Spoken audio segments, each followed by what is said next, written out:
शुरू करते हैं यूनिट नंबर 8 फर्स्ट पेपर की। पेपर का नेम है और जो कोड नंबर है वो M1R5।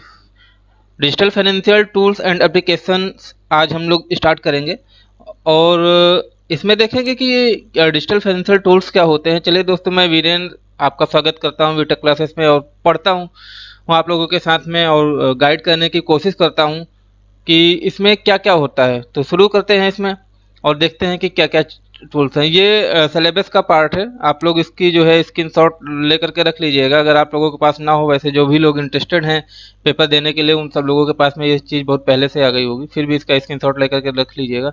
और हम लोग इसमें जो है digital financial tools and applications के बारे में बात करेंगे और इसमें थोड़ा थोड़ा सा पार्ट जो है डिस्कस करेंगे। तो चलिए शुरू करते हैं अपना वीडियो और आते हैं अपने डिजिटल फाइनेंशियल टूल पे। ठीक है, ओके। तो यहाँ पे ओ लेवल जुलाई में जो एग्जाम होने वाला है और पेपर मॉड्यूल जो है हमारा M1R5 IT tools and basic networks है और इसका यूनिट नंबर 8 का लेक्चर नंबर 1 है और जिसमें हम लोग देखेंगे डिजिटल फाइनेंशियल टूल। तो चलिए देखते हैं कि डिजिटल फाइनेंशियल टूल्स होता क्या है। हमने पॉइंट वाइज आपको जो है सिखाने की कोशिश की है और इसका जो है आप लोगों को रिकॉर्ड रखना हो तो स्क्रीनशॉट ले लीजिएगा, जैसे भी आप लोगों को उचित लगे। ठीक है, अगर जो लोग देख रहे हैं ये वीडियो अच्छी लगे तो लाइक शेयर कर दीजिएगा और सब्सक्राइब कर लीजिएगा जितने भी नए यूजर हैं। चलिए शुरू करते हैं। और डिजिटल फाइनेंशियल टूल्स, पहले ये समझ लीजिए होता क्या डिजिटल फाइनेंशियल टूल। ये मतलब एक ऐसा टूल्स हो जिससे हम लोग अपना जो भी मार्केट में है या बैंकिंग में है या लेन देन में है, पैसे के मामले में जो भी है वो डिजिटली कर पाए, मोबाइल से, कंप्यूटर से, लैपटॉप से या फिर और किसी प्रक्रिया के द्वारा या किसी ऐप से जो कि मोबाइल्स में होते हैं। तो वो सारी चीज़ें आपकी डिजिटल फाइनेंशियल टूल में आ जाती हैं। बहुत सारी ऐसी चीज़ें हैं आजकल, बहुत सारे ऐसे डिवाइसेस हैं, बहुत सारे ऐसे डिवाइसेस में रन होते हुए ऐप्स हैं जिनके माध्यम से हम लोग डिजिटल फाइनेंशियल टूल्स को आजकल ज़्यादा प्राथमिकता दे रहे हैं। ठीक है, तो पॉइंट देखते हैं। पहला पॉइंट क्या कहता है हमारा, digital financial tools is a collection of both the best policy available information and original content as newly created materials। पहला पॉइंट समझ गए होंगे आप लोग। कहने का मतलब क्या है कि ये कलेक्शन है एक प्रकार का। डिजिटल फाइनेंशियल टूल जो है वो किस किस चीज का कलेक्शन है, इंफॉर्मेशन का और जो भी ओरिजिनल और न्यूली क्रिएटेड मटेरियल्स हैं। ठीक है, दूसरा पॉइंट है it includes document available from CGAP, USAID, the World Bank, GSMA and other organizations that are doing research in the realm of mobile money। कहने का मतलब क्या है कि ये जो डॉक्यूमेंट्स है आपका, CGAP है, CGAP भी बोल सकते हैं इसको, यूसैइड बोल सकते हैं। ठीक है, उसके बाद में वर्ल्ड बैंक है और GSM है, जितने भी ये ऑर्गेनाइजेशन है ये सारे क्या करते हैं, मोबाइल मनी का यूज करते हैं। मतलब कि मोबाइल्स में कोई भी ऐप होगा उसके माध्यम से ये लोग अपना मनी का ट्रांसफर या भी जो भी करना है वो करते होंगे। ठीक है, अगला, each part of contain a number of document और tools some specifically design for the tools kit and other collected from the public domain. कहने का मतलब क्या है कि जो इसके पार्ट होते हैं वो कुछ नंबर्स के डॉक्यूमेंट, मतलब कि कुछ डॉक्यूमेंट्स अपने पास रखते हैं जो कि स्पेशली डिजाइन किए जाते हैं और उसकी टूल्स किट होती है और पब्लिक डोमेन्स होते हैं। ये तीन ऐसी नेसेसरी चीज होती हैं जिन पे ये जो है आपका डिजिटल फाइनेंशियल टूल्स वर्क करता है। अगला, banking and financial services transaction are no exception and now are good at a time ever find easy fast safe ways to bank. कहने का मतलब क्या है, जो फिजिकल ये फाइनेंशियल सर्विसेज हैं इसका ट्रांजैक्शन क्या है, कोई एक इसमें कोई एक्सेप्शन नहीं है और इसके माध्यम से जो भी हम लोग डिजिटली करते हैं वो काफ़ी ज़्यादा सेफ होता है, सुरक्षित होता है और आसान होता है। ठीक है, many banks offer a variety of digital tools handle everything from paying bills and depositing cheques to withdrawal cash from an ATM without needing your card और पिन। बहुत सारी ऐसी बैंकें हैं या फिर बहुत सारे ऐसे ऑर्गेनाइजेशन हैं, बैंक को कोई क्या, बहुत सारे ऐसे ऑर्गेनाइजेशंस भी हैं जो कि आजकल डिजिटल पेमेंट को काफ़ी ज़्यादा बढ़ावा दे रहे हैं, जिसमें आप जो है ऑनलाइन बैंकिंग का भी यूज़ कर सकते हैं, ATM का भी यूज़ कर सकते हैं, जिसमें आपको जो है कार्ड और पिन की ज़रूरत नहीं होती। तो ये थे कुछ फाइनेंशियल टूल्स। अब नेक्स्ट पार्ट हम लोग देखेंगे जो कि है नेक्स्ट पार्ट में, नेक्स्ट टॉपिक हमारा online banking. Many financial transaction can be handle from the comfort on your home bye setting N up an online account with your bank. बहुत सारे ऐसे ट्रांजेक्शन हैं जो आपको जो है घर पे बैठे हुए जो है आप उसको परफॉर्म कर सकते हैं अपने बैंक के। कौन कौन सा है? Online banking allows to access and manage account 24 hour, मतलब कि 24 घंटे में पूरे दिन में आप कभी भी जो है ऑनलाइन माध्यम से इसको मैनेज कर सकते हो। You can handle transaction on your own timeline while also being able to monitor closely to suspicious transaction। कहने का suspicious transaction कहने का मतलब क्या है, जब आपको लगे तो आप जो है अपने टाइमलाइंस को जो है हमेशा और उसके ट्रांजेक्शन्स को जो भी आपको समझ में आता है आप मॉनिटर कर सकते हो घर बैठे। You can transfer fund seamlessly, set up online statement to enhance security and pay bill without having to make a trip to the mailbox. कहने का मतलब ये है कि इसमें जो है आप अपनी सारी बैंकिंग के स्टेटमेंट को और उसके बिल्स को और उसकी सिक्योरिटी को जो भी जैसा चाहो आप बढ़ा घटा सकते हो, ठीक है, अपने हिसाब से काम कर सकते हो। It is also able to you be able to view the past statement and download them the whenever you may need. कहने का मतलब क्या है कि अगर आपने अपने बैंक स्टेटमेंट से कुछ भी काम किया, बैंक अकाउंट से कुछ भी काम किया है, तो आपको क्या करना है कि आप उसकी डिटेल लेनी है या पिछला हमने क्या ट्रांजेक्शन्स किए हैं वो सारी डिटेल्स आप घर बैठे ले सकते हो। Online banking can be in a valuable tools and the small business that may have previously handled transaction in person. कहने का मतलब क्या है कि ये जो है बैंकिंग, ऑनलाइन बैंकिंग है एक ऐसा टूल है जिससे आप जो है अपने ट्रांजेक्शन्स पर्सन टू पर्सन या प्रीवियसली जो भी आपने किए हैं वो आप देख सकते हैं, ठीक है। तो many banks offer a variety of services for business via online portal including reporting, the ability to make and collect payment and even apply for loan। कहने का मतलब क्या है, इस जो ऑनलाइन बैंकिंग है इससे जो है आप कई सारे सर्विसेज और कई सारे बिजनेस और ऑनलाइन पोर्टल जो भी आप करना चाहो उसके थ्रू जो है आप पेमेंट कर सकते हो, अप्लाई कर सकते हो लोन के लिए, या फिर जो है यहाँ तक कि आप चेक के लिए भी ऑनलाइन ही अप्लाई कर सकते हो। तो ये ऑनलाइन के कुछ फ़ायदे होते हैं, आप लोगों को ऑलरेडी पता ही होगा, ठीक है। तो चलिए अब आते हैं मोबाइल बैंकिंग पे कि मोबाइल बैंकिंग क्या होती है।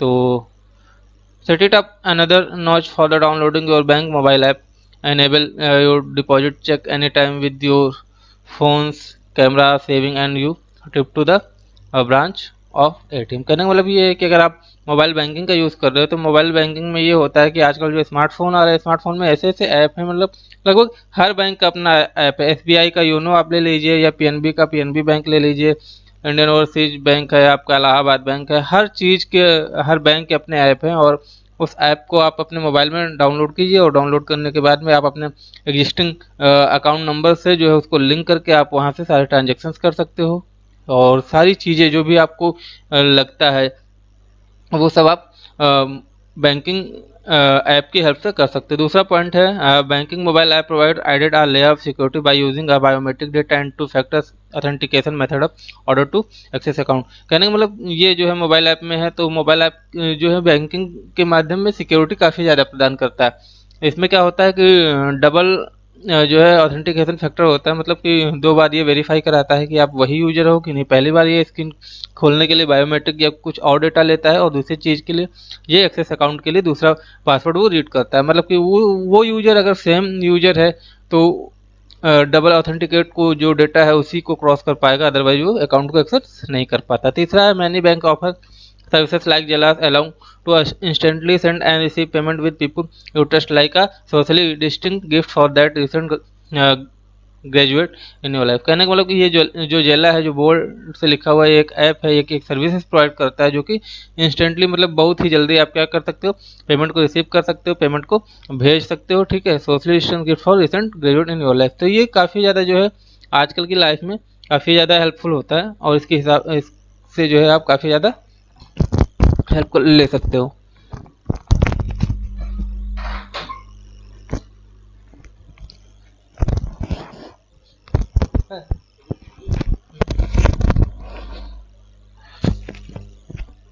मोबाइल ऐप, चलिए देखते हैं मोबाइल ऐप के बारे में। Mobile app also offer the ability to pay your mortgage and credit cards, check your credit score and even set up alerts for account activity, security and bill pay notification। तो कहने का मतलब क्या है कि मोबाइल ऐप्स जो होते हैं वो आपको एक ऐसी एबिलिटी देते हैं कि जिससे आप credit card check, credit score, मतलब क्रेडिट कार्ड के लिए अप्लाई कर सकते हो। क्रेडिट कार्ड अगर आपने ले रखा है तो उसका स्कोर चेक कर सकते हो। या फिर और आपके जो अकाउंट से रिलेटेड एक्टिविटी होती हैं वो सारी चीज़ें आप इससे नोटिफिकेशंस के द्वारा पा सकते हो, या बिल पेमेंट करना हुआ वो सारी चीज़ें जो है आप इससे कर सकते हो मोबाइल बैंकिंग से। ठीक है, तो आगे देख लेते हैं, business can also benefit from banking mobile apps. तो ये जो बिजनेस है वो काफ़ी ज़्यादा बेनिफिशियल होता है, और मोबाइल बैंकिंग अगर आप यूज कर रहे हैं तो कोई ज़रूरत नहीं पड़ती है किसी से जो है कहने की, या फिर ये आप बहाना नहीं बना सकते कि आज बैंक नहीं खुला है या आज ये काम नहीं हो पाएगा, क्योंकि जो ऐप्स होते हैं वो काफ़ी सारी सुविधाएं देते हैं, और आप उसके थ्रू जब चाहो 24 घंटे 7 दिन कभी भी काम कर सकते हो जो आपको ज़रूरत हो। ठीक है, अगला which allows them business also can also benefit from banking mobile apps, which allow them to stay on top of cash flow in a ever changing environment and even approve transfer various in ACH payment on to go। कहने का मतलब ये है कि आपको जो भी काम करना है, जिस भी तरीके से काम करना है रिलेटेड टू बैंकिंग, तो आप वो सारी चीज़ें किसी भी इन्वायरमेंट में, मौसम कैसा भी हो या किसी तरीके की प्रॉब्लम हो, मान लीजिए बाहर ना निकलना हो जैसे लॉकडाउन में है, अभी एग्जांपल ले लेते हैं, तो आपको क्या होता है कि बैंकिंग करने के लिए, बैंकिंग की सुविधा लेने के लिए आपको जो है काफ़ी ज़्यादा जो है सुरक्षा लेके जानी पड़ती है, मतलब खुद को बचाए रखिए और दूसरों को भी बचाइए वो सारी चीज़ें। या कभी कभी ऐसा हो जाता है कि भाई नहीं काम हो पाएगा या फिर बैंक नहीं डेली खुल पा रही थी, तो ऐसे कंडीशंस में अगर आपके मोबाइल में बैंकिंग ऐप है किसी भी बैंक का, तो आप जो है उसको यूज़ कर सकते हो। तो ये सारी चीज़ें थी। कॉन्टैक्टलेस पेमेंट देख लेते हैं क्या होता है। Many bank now provide you can contactless debit and credit card, which enable you to make safe, secure purchase while minimizing the account of contact needed at card readers. कहने का मतलब क्या है कि अगर आप जो है कॉन्टैक्टलेस पेमेंट कर रहे हैं तो इसमें बहुत सारी बैंकें आती हैं जो आपको ये सुविधा देती हैं कि आप उससे डेबिट कार्ड या क्रेडिट कार्ड या उससे ज़्यादा उससे होने वाली जो है ट्रांजेक्शन्स को सेव कर सकते हो, सिक्योर कर सकते हो, कम से कम कर सकते हो, और आप अपने हिसाब से जो भी काम करना चाहो वो कर सकते हो। ठीक है, just tap your contactless card in the machine and you are on your way. कहने का मतलब क्या है कि अभी एक टीवी पे प्रचार आता था, जो सिंधु जो बैडमिंटन खिलाड़ी हैं अपने, उनका प्रचार आता था कि just tap to you go your way. ठीक है, तो वो यही प्रचार करती थी। क्या थी, मशीन थी, कहीं भी वो आपने अपना कार्ड लगाया, जस्ट टाइप किया उस मशीन पे और जो है आपका पेमेंट हो गया। तो ना तो पिन डालने की झंझट है, ना तो उस पर कुछ करने की जरूरत है, बस स्वाइप भी करने की जरूरत नहीं है, बस आपने टच किया और काम हो गया। तो ये होता है जो है आपका कॉन्टैक्टलेस पेमेंट। ठीक है, अगला, you can also link your account to digital payment platform like Apple Pay and other digital wallets, allowing your mobile device to make a place of a debit and credit card for even more contactless purchases। कहने का मतलब क्या है कि बहुत सारे ऐसे accounts हैं जिसको डिजिटली पेमेंट करने के लिए आप अपने बैंक के अकाउंट नंबर से उसको जोड़ देते हो, और इसमें बहुत सारे ऐप्स हैं जो आपकी हेल्प करते हैं। इसमें गिवन एक एप्पल पे ऐप है, दूसरा डिजिटल वैलेट्स है। इसकी तरीके इस दोनों माध्यम से जो है आप अपने बैंक अकाउंट को जोड़ देते हो, और उससे जो है आप कॉन्टैक्टलेस परचेजेस और भी बहुत सारे जो भी ट्रांजेक्शन करने होते हैं वो कॉन्टैक्टलेस तरीके से कर सकते हो। ठीक है, स्मार्ट एटीएम्स की बात करते हैं। अगला हेडिंग है, with social distancing measure in place many friend themself trying to avoid contact with highly traffic area. यानी बहुत सारे ऐसे लोग होते हैं, मान लीजिए जो बहुत ट्रैफिक एरिया में, जहाँ बहुत भीड़ भाड़ वाले एरिया में जाते हैं, तो वो सोचते हैं कि हमें ज़्यादा से ज़्यादा कैश लेकर के ना चलना पड़े, तो वो ये जो है स्मार्ट एटीएम्स का यूज़ करते हैं। तो स्मार्ट एटीएम्स, दूसरा point, smart ATMs allow you to get your cash from a supported ATM in a safe and secure manner while making minimum contact with the machine itself। कहने का मतलब क्या है कि जो स्मार्ट एटीएम्स होते हैं वो आपको जो है अलाउ कर देते हैं, मतलब कि आपको परमिशन देते हैं, और वो सारी एटीएम, वो जो स्मार्ट एटीएम मशीन्स होती हैं उनमें जो है आपको ट्रांजेक्शन करने में हेल्प करते हैं, और उससे की जाने वाले ट्रांजेक्शन सेफ और सिक्योर होते हैं और कॉन्टैक्टलेस भी होते हैं, मतलब स्मार्ट होते हैं। आपने एटीएम डाला, शेप किया, और जो है अपना नंबर डाल के जो भी करना हुआ आपने ट्रांजेक्शन, मतलब कि आप आजकल तो 3-4 तरीके की मशीन्स आती हैं, जिसमें एक में तो पहले डिपॉजिट किया जा सकता है, आपने देखा होगा कि बहुत सारी ऐसी मशीन आती हैं जिसमें आप जो है पैसे को डिपॉजिट कर सकते हो। दूसरा क्या होता है, मान लीजिए कि आजकल ऐसी मशीनें आने लगी हैं जिसमें मान लीजिए आपने जो है चेक लिया है, तो चेक को जो डिपॉजिट करना हो तो आप चेक को डिपॉजिट कर सकते हो आराम से उसमें। ठीक है, अगर जिसने नहीं यूज़ किया है तो वो कभी जा करके यूज़ कर लीजिएगा। मैंने यूज़ किया है कि चेक को जो है ऑनलाइन मशीन से जा करके जमा किया जा सकता है, और कैश तो विड्रॉल हर आदमी करता है। तो ये सारी स्मार्ट एटीएम्स के कार्य होते हैं। With just a few sample clicks through a mobile app you can get your cash withdrawal needing to take your card in the type in a PIN. तो कहने का मतलब क्या होता है, अगर आपको कोई ज़रूरत है तो आप अपने मोबाइल ऐप की हेल्प से जो है आप बिना कैश के जो है, बिना कैश के अपने कार्ड से जो है एक पिन डाल के जो है आप उसको ट्रांजेक्शन परफॉर्म कर सकते हो। ठीक है, तो ये तो थे स्मार्ट एटीएम्स के। अब ओटीपी देख लेते हैं। ओटीपी के बारे में सबको पता है। ओटीपी होता क्या, फुल फॉर्म होता है वन टाइम पासवर्ड, पहला ही लिखा है। OTP payments were valid form only for a session to validate the user within the specified amount of time. कहने का मतलब क्या, ओटीपी जो होता है वो हर वक्त हर समय 24 घंटे के लिए नहीं वैलिड होता है। ये एक चीज़ आप लोग समझ लीजिए, सबको पता है वैसे, लेकिन फिर भी एक चीज़ समझ लीजिए कि ये जो हमारा होता है ओटीपी, वो एक स्पेसिफिक अमाउंट के लिए, स्पेसिफाइड अमाउंट के लिए ही, थोड़ी देर के लिए ही वैलिड होता है, मतलब 5 मिनट और 10 मिनट। ठीक है, और केवल उसने ही अमाउंट के लिए, मान लीजिए आपने 500 रुपये के लिए डाला है, तो वो जो ओटीपी आया है थोड़ी देर के लिए, वो केवल 500 रुपये के लिए ही वैलिड होगा। आप उसमें 600, 700 या 800 या 10,000 नहीं कर सकते। Hence each session user will be validate using new OTP. कहने का मतलब क्या है, अगर मान लीजिए कि आपने दूसरे टाइम अटेम्प्ट किया या दूसरा कुछ अटेम्प्ट किया है अमाउंट के लिए, तो दूसरा जो है ओटीपी आएगा। ठीक है, they are also helpful in preventing reply attacks. कहने का मतलब क्या है कि ये ओटीपी ऐसे होते हैं, मान लीजिए कि आप घर पे हैं, आपका एटीएम नंबर कोई जान गया है, और वो जो है ऑनलाइन ट्रांजैक्शन करना चाह रहा है, मान लीजिए कुछ खरीदना चाह रहा है, और वो क्या कर रहा है कि वो सब कुछ जानता है, आपका सीवीवी नंबर जानता है, डेट ऑफ एक्सपायरी जानता है, कार्ड का नंबर जानता है। तो वो क्या करेगा, ऑनलाइन परचेज करेगा। तो ऑनलाइन परचेजिंग में क्या होता है, जब भी वो ऑनलाइन परचेजिंग के लिए होगा तो ऑथेंटिकेट मैसेज देता है, जिसको ओटीपी बोलते हैं। और अगर मान लीजिए आप स्वयं वो यूजर नहीं है जिसको चाहिए होगा, तो आपके मोबाइल से बार बार ओटीपी भेजेगा। जब तक कि वो ओटीपी एग्जैक्ट करेक्ट पर्सन्स के पास नहीं जाएगा, तब तक वहाँ पे ट्रांजैक्शन परफॉर्म नहीं हो सकता। तो ये काफ़ी चीज़ अच्छी चीज़ होती है, जिसको हम लोग जो है पता कर सकते हैं कि ये सही हो रहा है या गलत हो रहा है। ठीक है, वो हमेशा आपको रिप्लाई करता रहता है। तो ये आपने जान लिया। उसके बाद में क्या होता है कि publishing attack, other attack on basic static password, मतलब आप इस सब चीज़ों को जो है देख सकते हैं। Also they offer other characteristic to anatomy, हाँ एनोमिटी। तो ये पोर्टेबिलिटी, स्टेनिसिटी and enable to keep the information about the being leaked. कहने का मतलब क्या है कि ये सारी ऐसी चीज़ें होती हैं कि एनोमिटी, प्रोबेबिलिटी और एक्सटेंसिटी ऐसी चीज़ें होती हैं। अगर आप के एटीएम के साथ में कोई छेड़छाड़ कर रहा है, या आपके बैंकिंग अकाउंट के साथ में कोई छेड़छाड़ कर रहा है, और आपके मोबाइल ऐप पे मोबाइल पे ओटीपी आ रहा है, तो आप इस सब चीज़ों को ये महसूस कर सकते हैं कि हाँ, कोई पर्सन जो है हमारा डेटा हैक करने की कोशिश कर रहा है, या हमारी इन्फॉर्मेशन कहीं पे लीक हुई है। तो ये सारी चीज़ें आप कर सकते हैं। अगला होता है कि some of them OTP transaction techniques are text message by gateway, proprietary tokens, web base method, secure code devices and grid file. कहने का मतलब क्या है कि बहुत सारे ऐसे ओटीपीस होते हैं, ओटीपी के ट्रांसमिशन के टेक्निक्स होते हैं, जो कभी कभी मैसेज गेटवे के माध्यम से जो मैसेज आते हैं उसमें होता है, कभी कभी जो प्रोप्राइटरी टोकन्स के माध्यम से होते हैं उसमें, कभी कभी वेब बेस्ट मेथड हो जाते हैं। मतलब इसमें जो है सारे कोड जो आते हैं वो सारी डिवाइसेस में एक ग्रिड फाइल में और सिक्योर होते हैं। The most recent grid file maintain the hash type file to verify the user authentication request, also increase the risk of tampering.